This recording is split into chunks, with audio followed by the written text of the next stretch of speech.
Welcome to Bilisuma Entertainment, everyone.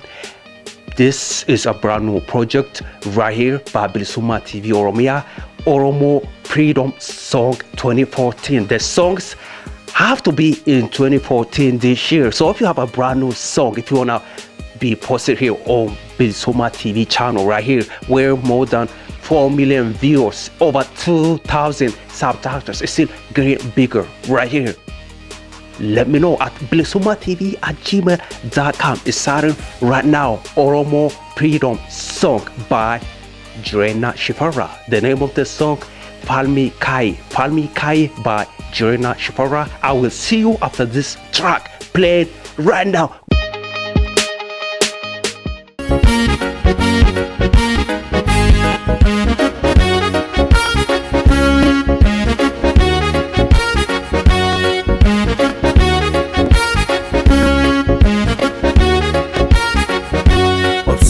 Obsena dabe yalamiko ke kana aras midake lalu dadaba badana obsena dabe yalamiko ke kana aras midake lalu dadaba badana namu soromoko hai falmi adunya ragako hai falmi walbadi lamiko hai falmi challi suturako hai falmi namu soromoko hai falmi adunya ragako hai falmi walbadi lamiko hai falmi challi suturako hai falmi bana bari epise erge dude talasa lafati arge malo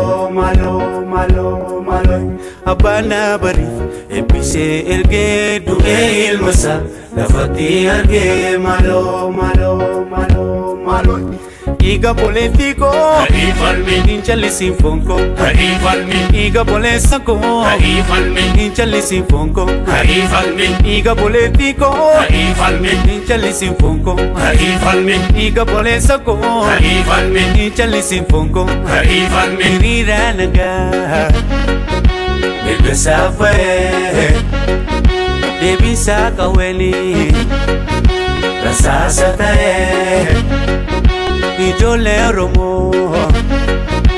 Atu fina Nufituf dema Oromo dagai Oromo kai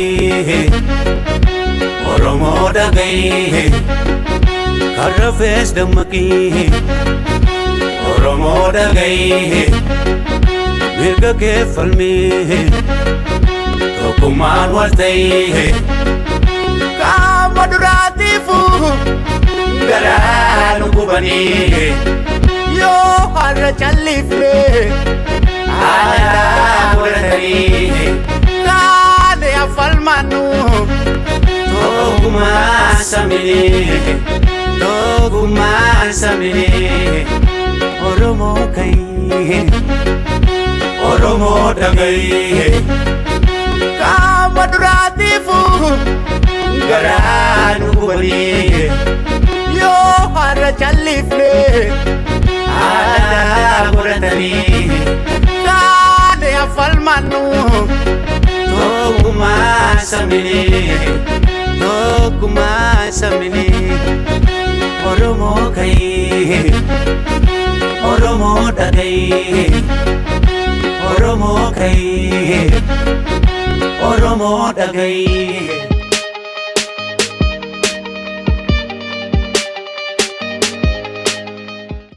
Welcome back to Bilisuma Entertainment, everyone. That was Falmi Kai by Jirena Shifara. That was the name of the song, Oromo Freedom Song 2014.